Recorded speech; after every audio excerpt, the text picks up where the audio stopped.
Good evening, everybody, and welcome to the continuation of the Milwaukie Poetry Series' 14th season. I'm Tom Hogan, the coordinator of the series, and I want to welcome you very much for being here. Thank you. This particular reading has been a long time in coming. Quinton's reading originally was scheduled in May of 2020, but we had to postpone those spring readings because of the pandemic, which you all know about. Now we're doing them as virtual readings, but we're absolutely delighted that Quinton is our poet. She's here tonight, and we are going to be able to have her reading. I hope you are all safe and well in this extremely difficult time.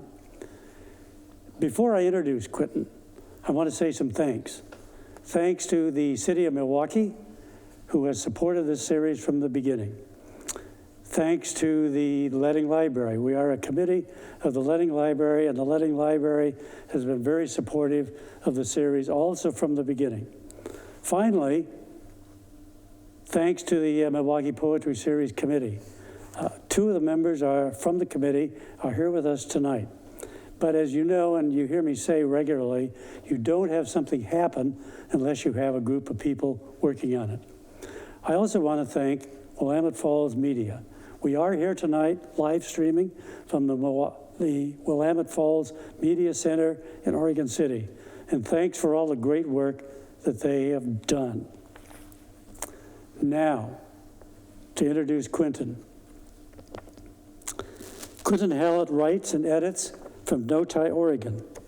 She has 4 chapbooks: Quarry, Sliver Quench, Refuge from Flux, Stranger by the Hour. She founded Fern Rock Press Falls in 2004, and her work appears or is forthcoming in journals and anthologies, including Willowa Journal, Cirque, The Edge of Awe, and December. She has coordinated a reading series, high school poet visits, and presented workshops for the Oregon Poetry Association. Quinton received residencies from Caldera and Soapstone. In 2013, an animated short film by award-winning filmmaker John Hoxie featured one of her poems, To the Long Ago Maybes. Her first full-length collection, Mrs. Schrodinger's Breast, From Utter Chaos, was nominated for the Oregon Book Award in 2016. An aspect of this collection shifts physics vocabulary to some of the intractable matters of body and heart. A former art administrator for the Smithsonian Institution and the Armand Hammer Foundation, Quinton has lived on both coasts and in the Midwest. She's been happily ensconced in the Coast Range foothills for 30 years and counting. Of her current work, Quinton states, I have been working for some time on the notion of triage as metaphor. I'm as drawn to what is discarded or jettisoned in order to save something as I am in the thing saved. We're going to hear from Quinton after the reading. We are going to have a question and answer period. So we will have some questions from the audience that is here, and you can send questions in on the chat, and we will try to get to some of them. Would you join me in welcoming our poet for the evening, Quinton Hallett. Quinton.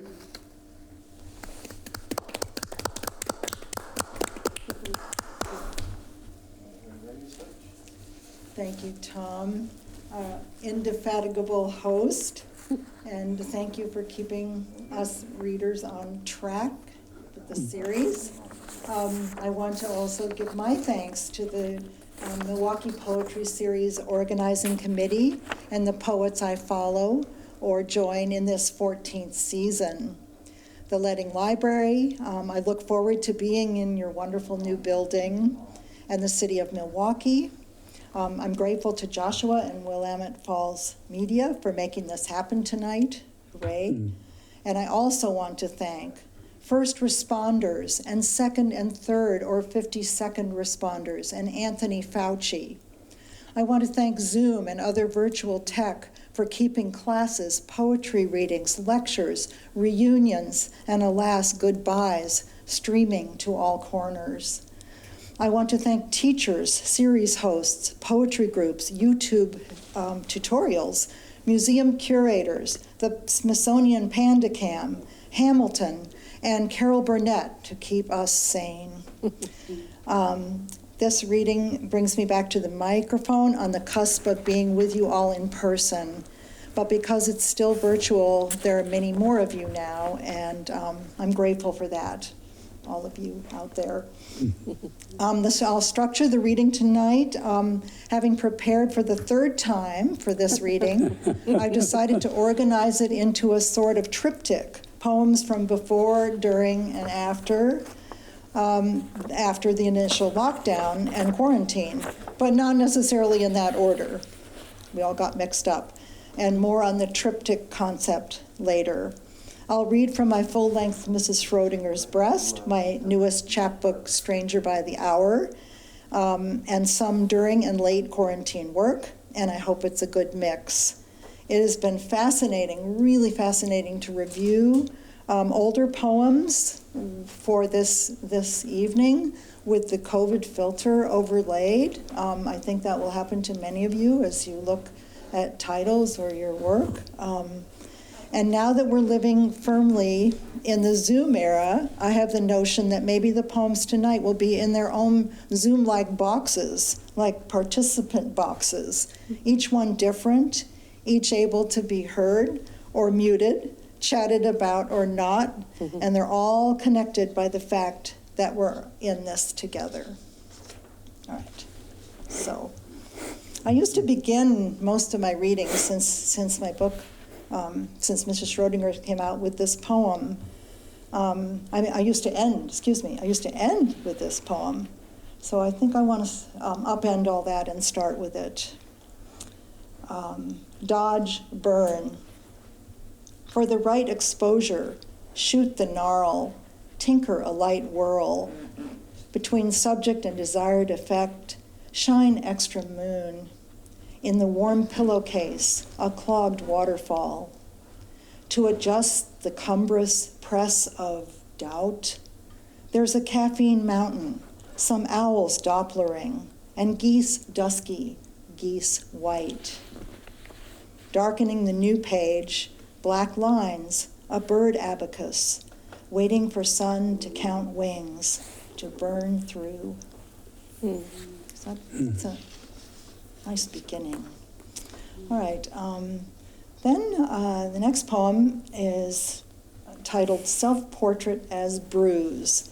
And this might have been a broadside if we were in the Leading Library, but this is now a virtual broadside, and you can cast it in any font you want, you can do whatever you want, but this is Self-Portrait as Bruise. A blood whisper, I am the younger sister of impact. The lost hour saving daylight mourns. Mildew is my second cousin, once removed. I'm often surreptitious, the small chameleon on the back of a thigh or comma below the ear. If there is a fresh pear on the counter, I will press into it my yellow kiss. I've been called reticent, understudy to hostage and hospice, but I prefer to yell when someone sees I'm here.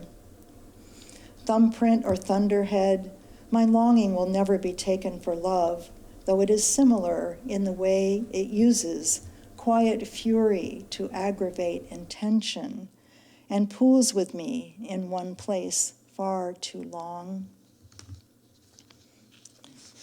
Self-portrait. And there are several self-portraits in the Mrs. Schrodinger collection. And I think because of the past year and what many of us have been through, this topic might be relevant to more than just me. Self-portrait as insomnia. You know me, Morpheus's busybody aunt. I rattle around, setting quicksand along the verges of night. Disenfranchised from the land of Nod, no one blinks asleep in my house. No napping, no vampires in their fragrant mahogany coffins, No sweet baby, crescent eyes sealed shut, or lovers postcoital parched drowse. I reprogram day for night at random, render Ambien useless as warm milk. To be honest, though, flattered by rapt attention from all my little midnight monkey minds, I do weary of the incessant push to entertain and this diabolical graveyard shift. I think insomnia. These next couple poems, I'm just going to go right into the mid or beginning of quarantine. A couple of these are going to be in a new pandemic anthology that the Oregon Poetry Association has just released. And I look forward to seeing all the other voices that will have been trying to write something cogent during this time. From March to whenever later. She carries too many things in each hand up or down the stairs, avoiding banisters that might save her life. She sits down in the one chair with a weak back, and it snaps in distress. She forgets to turn her vest right side out, neglects washing sleep from her eyes. Unable to draw a straight line or address an envelope without reaching its edge prematurely, she apologizes to every tea leaf for leaving it to steep and steep and steep and steep, steep. Lots of tea. Okay, another one of those, that period. The word in the title, cartouche. If you don't know it, cartouche, C-A-R-T-O-U-C-H-E. It's an oblong or oval shape which contains a set of ancient Egyptian hieroglyphs, and usually represents the name of the title of a king or a queen. So I'm stealing that word. Cartouche in the time of COVID. Cartwheels are underrated, especially if care means stop and rock is never escarpment. One COVID cartouche can trump any card in the deck, and carp are coyer than cartography lets on. Discard the bad seed and it will turn cargo or carmine in the streets of your great cities. Carnations can be underrated too, but carrots do not fail to mitigate. Carve your name in a fog bank before it carries you away. And that poem was part of something called, it was part of the Two Sylvias Press prompt last April. And that was a marvelous way to just keep going in the early time of COVID. And one of the prompts for that day was to find a word and use it in every word you could in each line of the poem. So car and cartouche, etc., and carve your name and carries you away. So it was really fun, and it seemed to do something fun. This next poem is very recent, and we're still in this phase. The occasional poem, 2020, 2021. Occasionally, we percolate spring until it is thick with fall and fills hungry cellar jars. Occasionally, we jostle midnight, urging it to lay its velvet coat across the beds of sick children. Sometimes we hijack insomnia to the south of France, where we force it to eat subjunctive tartare. Often, you will find us pantomiming a striptease at 2 a.m. to the slow beat of horseradish. Rarely do we deadhead quarrels by doing away with the neighbors' mandolins and their vexing teapot whistles. Regularly now, we change our minds about bequests and leave all our daft alphabets to the feral cat who lopes by daily, And occasionally, yes, we do get serious and stop speaking metaphorically about COVID and elections for fear they might hear us and appear at the door, put a stop to any ungodly utterance, ready to leap from our lost all sense of taste tongues. So, enough of that.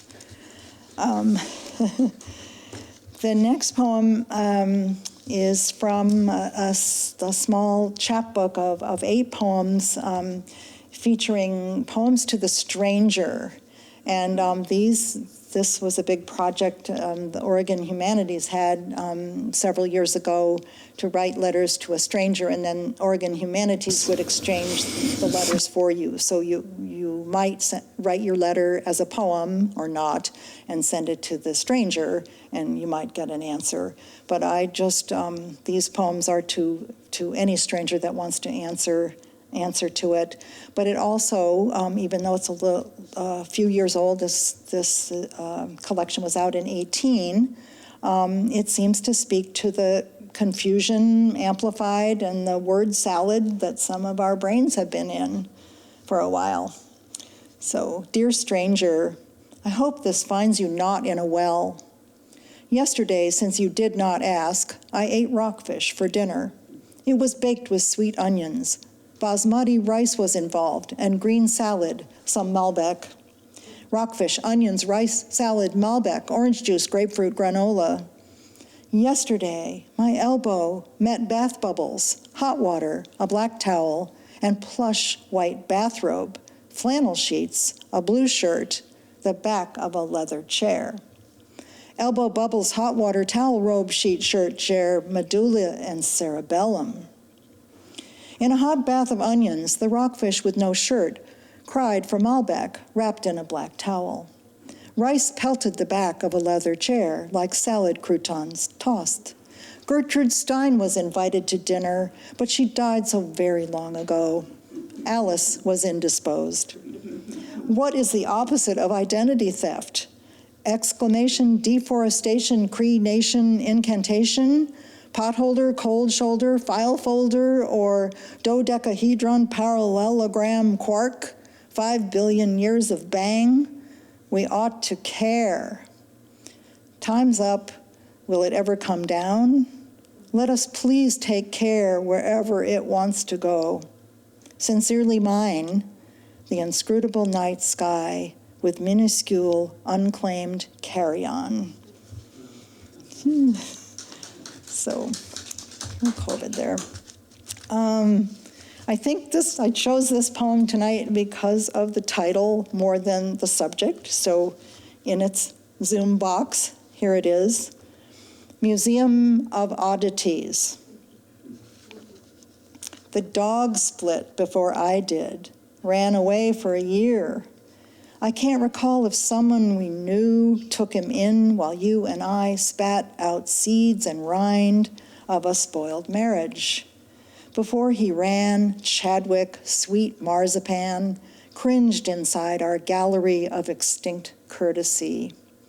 Our phantom anniversaries, I Google you, neighborhoods you might haunt.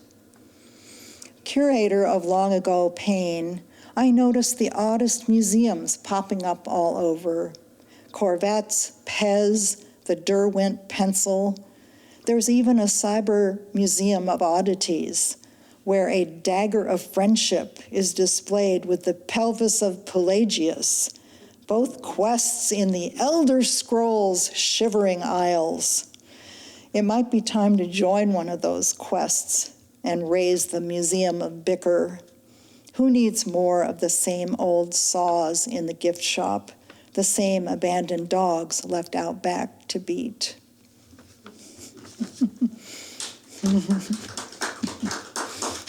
Thank you.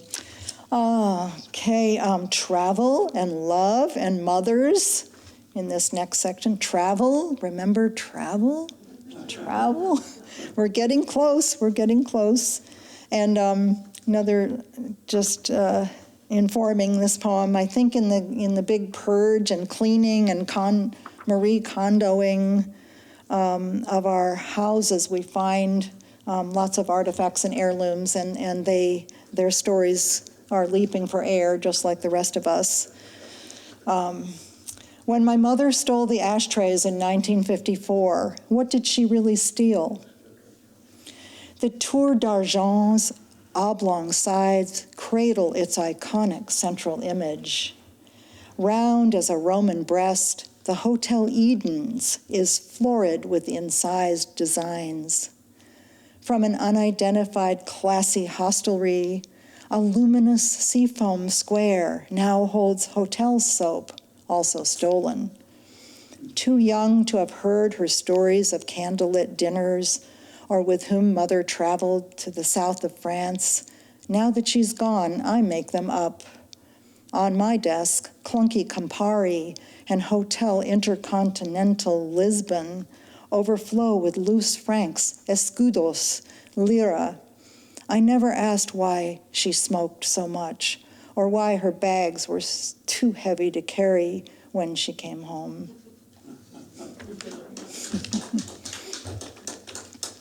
And a little more spice for the mother. This is from 10 years ago. What Lovers Leave. A book of poems in another language. A crystal carafe with a stopper which never fit. A guitar melody without the guitar. An unstrung tennis racket. The disgruntled doorman who opened a borrowed apartment on Park Avenue. L'amour fou in the library. The widely touted unbreakable ashtray, smithereens at my feet. Mother had her own archive. There were uncles. One gave her his signet ring and game pieces she hid in old suitcases. Her codes on the family calendar did not mean symphony, museum opening.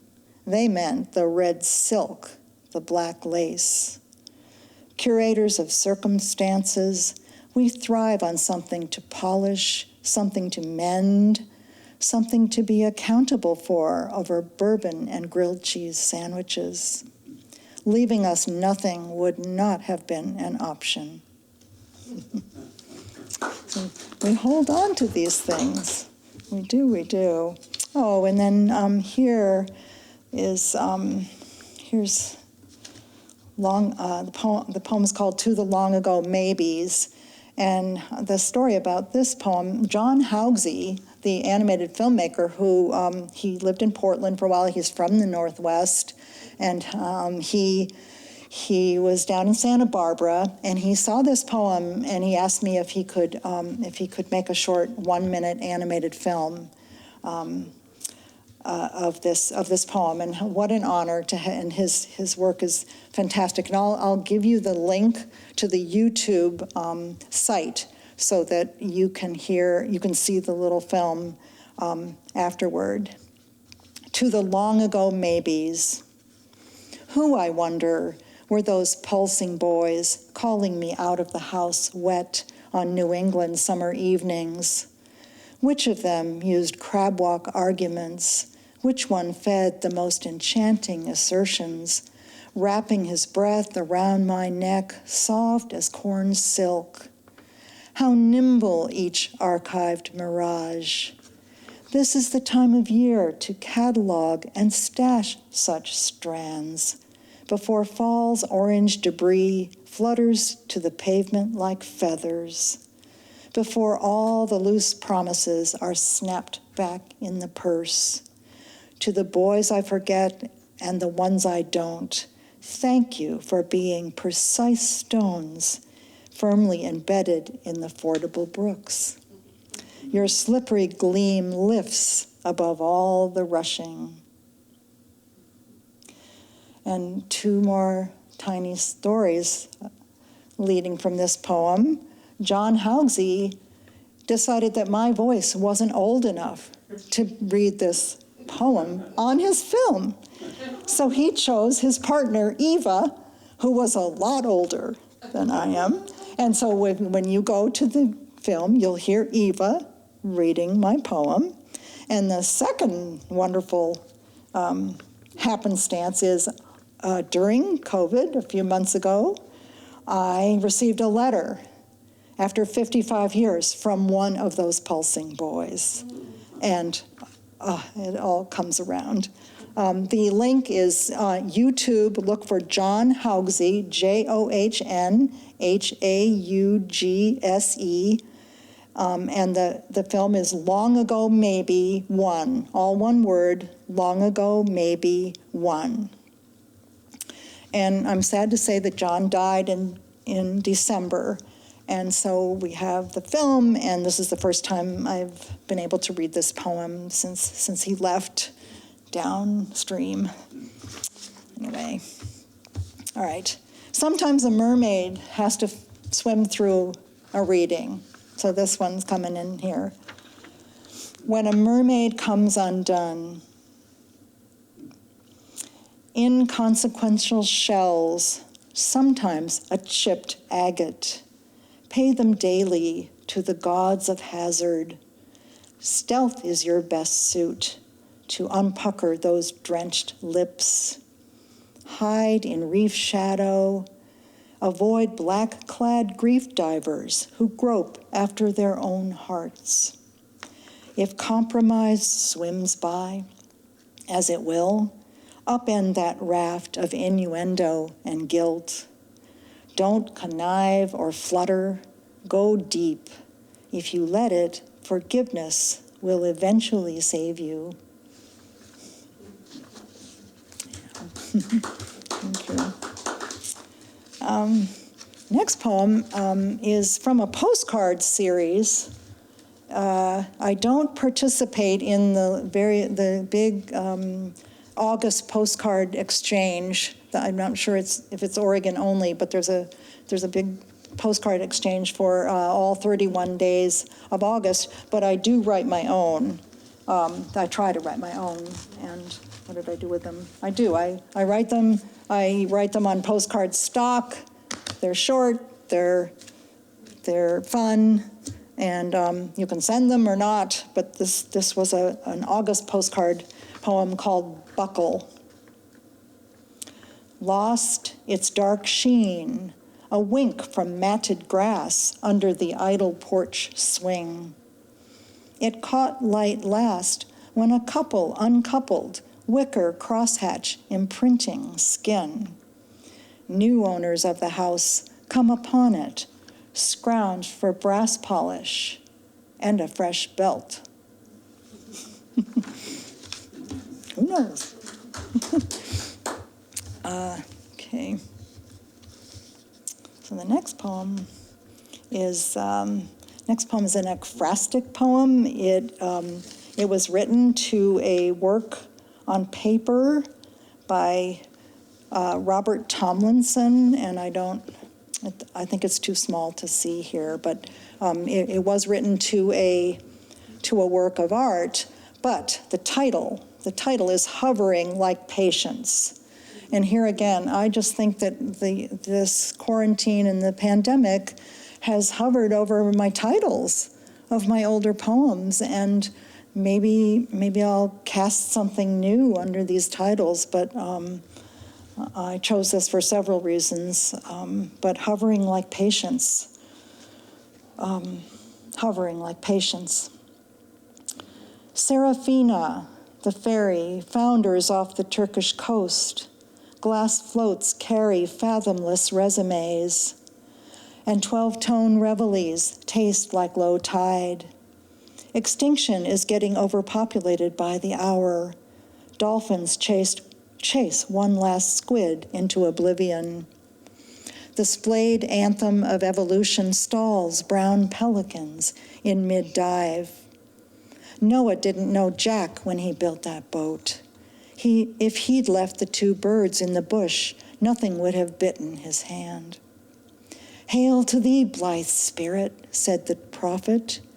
Saving daylight will not reverse the booby's turnstile. Serafina goes down, pulling Triton from its orbit, and gets the little tyrant to pay dearly. Serenading the perfumed glue of memory, Some will trade tongues' warning for poison's slake. Shovels and picks will moan with the winch, then fold into quandaries and brine. To earth's last lovers, kolay gelsin, may it go well. And that's a Turkish phrase. Anyway, just everyone who's writing, go look at your titles and look how the poem comes fresh again. It's a little difficult subject, but I want to share it. There was a highly publicized murder-suicide a few years ago in 2018. A family, the incident originated in Oregon, and it ended off the California coast, the Northern California coast. And the family's name was Hart, H-A-R-T. And the poem is called Hearts. In name, but none are dear here.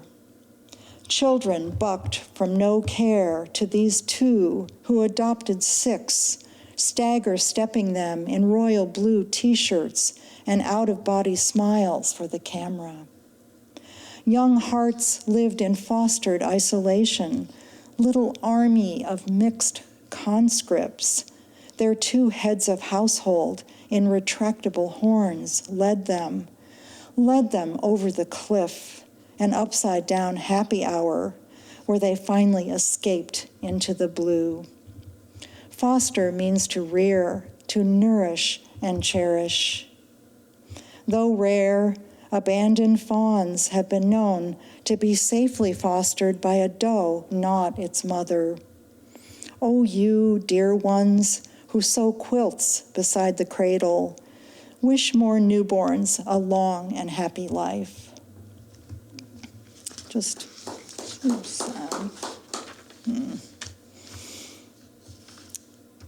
Nonsense. What's more nonsensical? The dream where you broke the lawnmower vacuuming spring shoots in a raised bed? Or sudden fire in a medieval Gothic church? Is it the man who drops a baby over the rail at a shopping mall? Or the kid with 4 accidents still allowed behind the wheel? I say everything's a candidate, and death drives you crazy, fingering his worn-out worry beads. Oh yes, death is going to sound his bell on your street, sooner or later. Here he comes, ready or not, like the good humor man.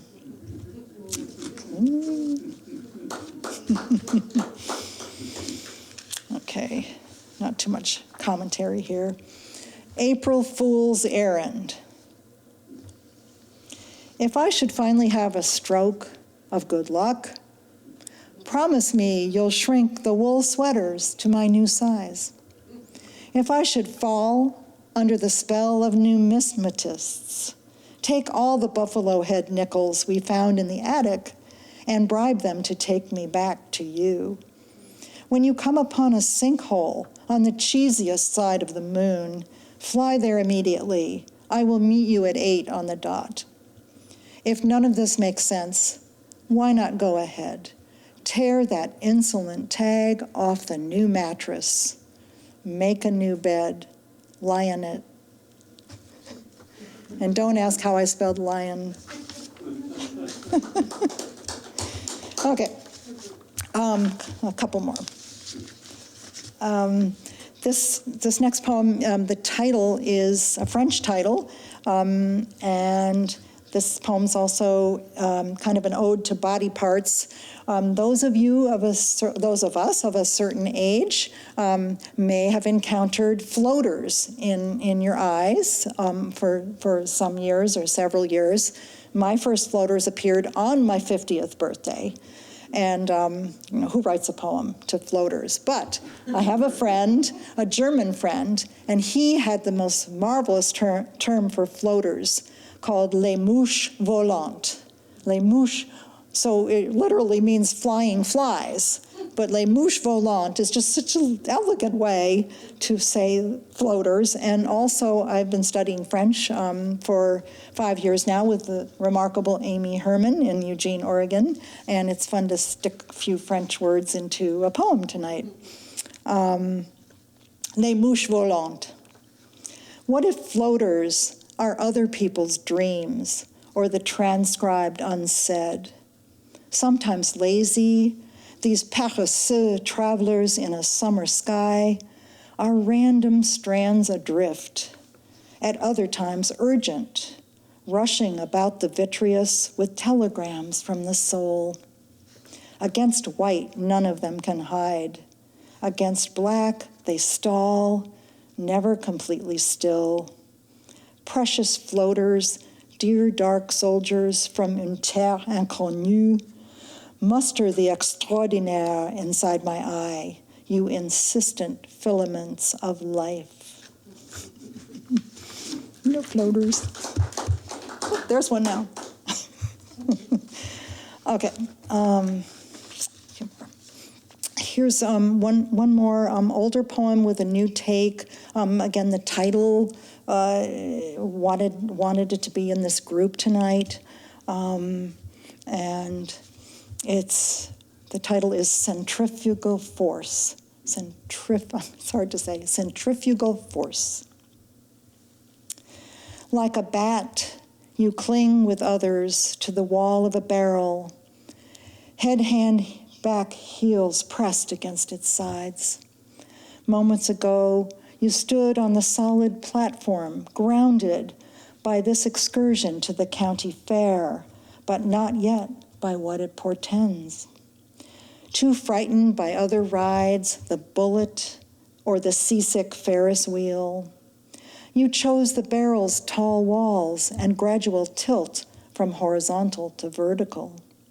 You do not to this day know how you can think yourself securely anchored in time, then have everything you knew about gravity vanish in seconds.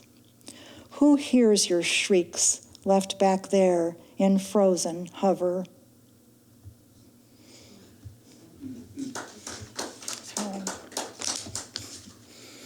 And I will end with this poem.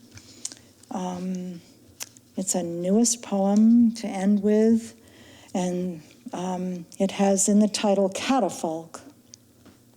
And catafalque, C-A-T-A-F-A-L-Q-U-E, for those who don't know, is a support for a casket of a famous person lying in state.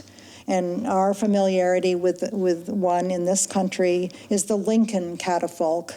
And it's been in use for 35 people since 1965 for Lincoln.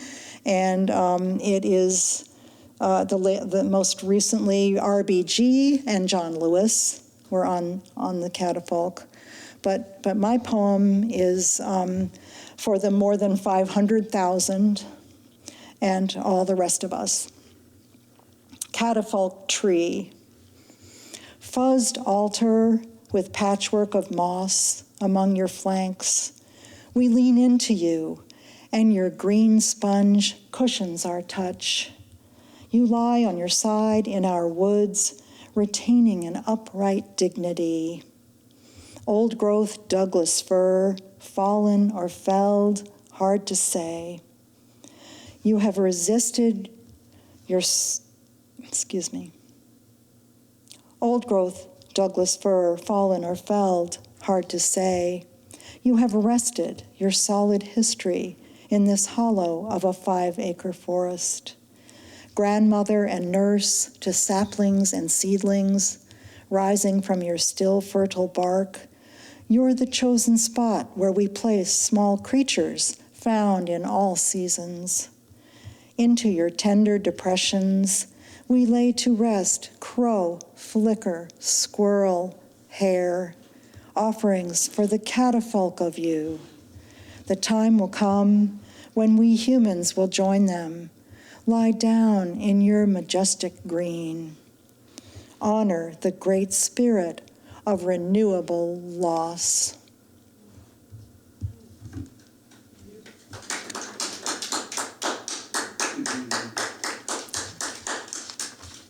Thank you so much, Quinton, for being here tonight and for that delightful and engaging reading. Thank you for bringing us mermaids and floaters and cartouches and from March to whenever later, which I loved, and postcard poems and virtual broadsides. We want to have a little question and answer. And I have a question to start with, and part of it will be while the studio audience here is thinking of things that they may want to ask. One of the things that is always interesting to know is, who do you read? Would you say influences your work? And who are you reading now? Who am I reading now is a good question, because Yeah. it varies, and it's who doesn't want to pull every book in one's library. But now on my table, that's a wonderful question. Now on my table are James Tate, whom I love, Evan Boland, and Evan Boland, now I'm getting a brain freeze. Wisław Szymborska, the Polish laureate. On my table, I'm visualizing the new Margaret Atwood dearly, and I go to those poets, and C.D. Wright. Okay, C.D. Wright. There's my stack. C.D. Wright, and unfortunately Tate and C.D. Wright and Boland are all gone. They're on that other side. But for the reading them for the compression, of course, but the freshest language, and turning a very common incident into something that's universal. Those voices really help me just get beyond this and this and this. Mm-hmm. Thank you very much. Great list. Are there any questions from studio audience? That Quinton has a lot on her desk, works by her contemporaries in her poetry groups and stuff, and so she reads and criticizes a lot of work by her colleagues. Yeah. I had the impression she has a lot of books, and a lot of poetry books, which is wonderful. I'm always curious what got you started writing poetry, and how is that process continuing? Well, Jane, that is a wonderful question, too. I wasn't writing, I'm not one of those poets who have been writing since they were writing in finger paint. I didn't start writing poetry really until I moved to Oregon 33 years ago. And I blame it on Cecilia Hagen, a wonderful poet and teacher and memoir teacher in Eugene. When I moved here in February of '88, Cecilia was teaching a general writing class at it was a U of O extension at the time in Eugene. And I got here, I didn't know a soul in Eugene or Notai or anyone. I didn't know anyone in Oregon, and I had been writing, but not poetry. So I joined the writing class, and Cecilia's assignments were such that one could answer them in a prose, a short story or a short vignette or a poem. And I started responding to her prompts in poetry. So you could have fooled me. I didn't, but I had been writing, and I also am an editor. And for a long time, right before I left my moneying time to write full time, I was writing short fiction, and I was writing for someone else's voice. I was writing exhibition catalog forwards in the voice of Armand Hammer. So that wasn't me. But anyway, but for poetry, it came with Cecilia and that class, and some of those colleagues, I'm still in a group with them to this day. Some have gone to the other side in that group, but they sustain me, and I think I've left short fiction to the side. One can do some prose poems and keep that prose going, but it's still a poetic take on it. But it just happened recently, 33 years ago. Well, was that when, and you said when you left the moneying time to write full-time. When did that happen, and how did that go? Well, that happened in '86. My husband Dennis and I were working in Los Angeles for Armand Hammer. We were the director and assistant director of the Hammer Foundation. And we had a background in art administration and traveling exhibitions in particular. And we had worked at the Smithsonian and had circulated Smithsonian exhibitions or Smithsonian designated exhibitions all over this country and really the world. And so I left knowing that I wanted to write and not be an art administrator for forever. So I left that life, and it was partly thanks to a legacy from my mother, that same mother. I was able to break free of that particular paycheck and start writing. So that was a wonderful time. And then moving to Oregon, just really the Oregon poetry, as you all know, the writing and poetry community in Oregon is sans pareil. It's just fantastic. So I have a question. You said that you've been studying French for the past 5 years. So do you write poetry in French? I have not. I've tried to, thanks to my teacher urging me, I have tried to translate a couple of my poems, but really not for the light of day yet. I think it's really a skill, and it's a wonderful challenge. And I think when Poetry Month comes up, I think our French class will be tapping me once again to bring them some poems, but maybe I can use that as a prompt to get something more. It's just a really different and a different part of your brain. I also have another question about your mother. So she was a kleptomaniac. Are those treasures still in your family? They are. She lifted things, I don't know how many, but she pretty much lifted ashtrays and things like that. Yeah. You know, she didn't take the bedspread and the telephone book and the shower curtain. And, you know, but the ashtray, we all, my sisters and I, have some of those ashtrays. And I think the hotels, the fancy schmancy hotels, knew they were going to lose some of these. Right. They're just not bolted down and too beautiful. That was a great poem. Thank you. She wasn't a klepto, no. Can you imagine her going through customs nowadays with a heavy bag? Yes. Well, we have a question in the chat about your mother as well from Alan Contreras. And the question is, was your mother also a writer? Mother was not. She was a stealth writer.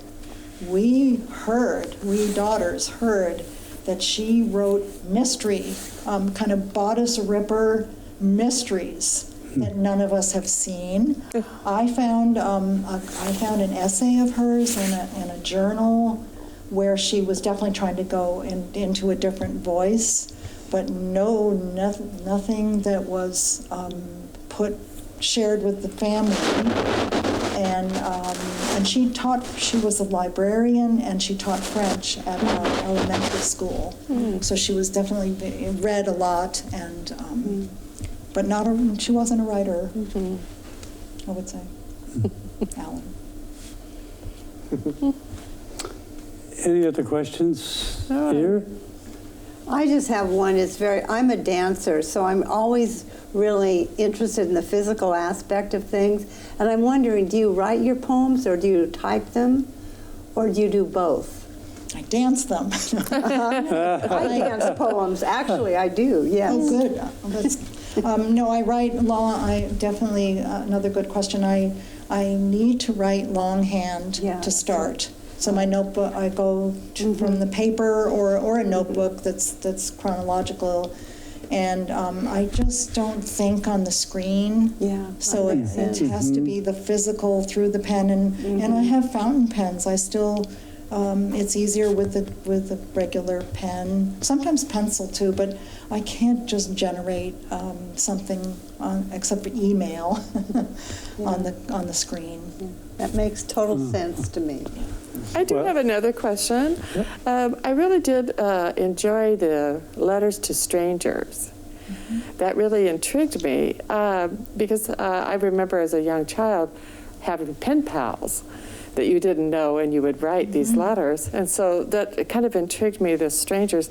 So do you imagine this person that you think could be the stranger that when you write the poem? Sometimes it's too. And do you imagine them to be a foreign person? I mean, like from outside of the United States, or that couldn't speak your language or know what you are thinking?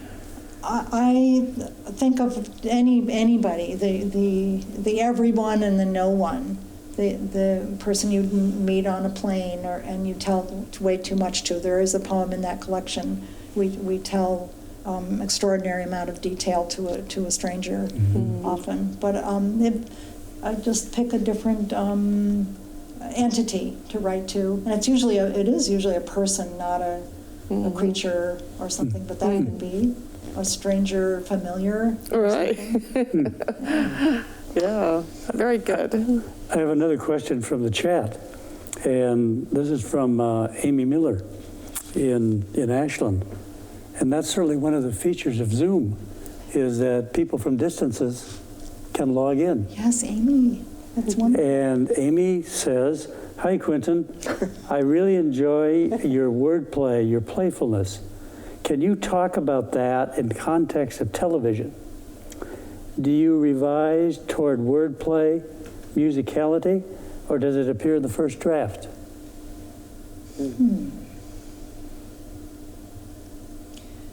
Sometimes it is the first draft. A lot of phrases or the sounds of something that I've clipped from somewhere. But I do revise for sound, and I think Judith Montgomery, when she read for the series a while ago, she emphasized how she must read the poems aloud to her mirror, and so I revise to a sound and a vocabulary that might be unusual or different, a word choice different. But also some of the phrases have come as a whole. So that's more complicated than I think I can answer, Amy. Well, I misread one word here too. It's not television. It's in the context of revision. And you've already... Revision. Yeah, you've already kind of touched on that. So it's... usually it's unconnected pieces, and then image, sound, back to the image, correct, better word. Just to keep looking for what. I have an OED, the real old, takes 2 bookcases, and you just go nuts when you see an ordinary old word have 50 different definitions, and what did I really mean in that phrase? So I revise to the image, to the sound, and then I mix it up again. It's a moving thing. Okay. 2 more things from the chat. From Carolyn Martin. She says, "Congratulations, Quinton. Lovely, inspiring reading." And another one from Alex Contreras. splendid as expected. Always worth hearing your voice. So a couple of congratulations off the chat. Yeah. Thank you very Hey, much. I would like to ask you to say a little bit about getting books. Getting This books. is going to be on the credits at the end of the program. Yes. But we should say something about it now. All right, I have books. I have a full-length collection, Mrs. Schrodinger's Breast, from Uttered Chaos, and I have some anthologies. I have 4 anthologies that have many poets that your listeners will. They're either in these anthologies also, or they're a good chance to read a lot of Oregon voices. I have Refuge from Flux, which is an early chapbook from Finishing Line Press, and the 8-poem Stranger series, Stranger by the Hour. And all of those, if someone would like to order or have me sign them, just contact me and at my email address, quinton.hallett@gmail.com, and I'll give you the shipping costs and whatever your total of the books. And that information should be on the screen now, and it's also going to be on the video at the end. Great. And it went out to folks when they registered as an attachment of where they could get their books. Thank you. Yes. Thank you. So, a big thanks to you again. Our poet in next month is Claudia Savage. A big thanks to our studio audience for being here. And thank you all who are watching the live stream tonight and for sending in chat. This is the first time we've actually used chat, the chat feature. And we appreciate getting some comments and some questions from Quinton. And again, thank you to our poet tonight, Quinton Hallett. Yay.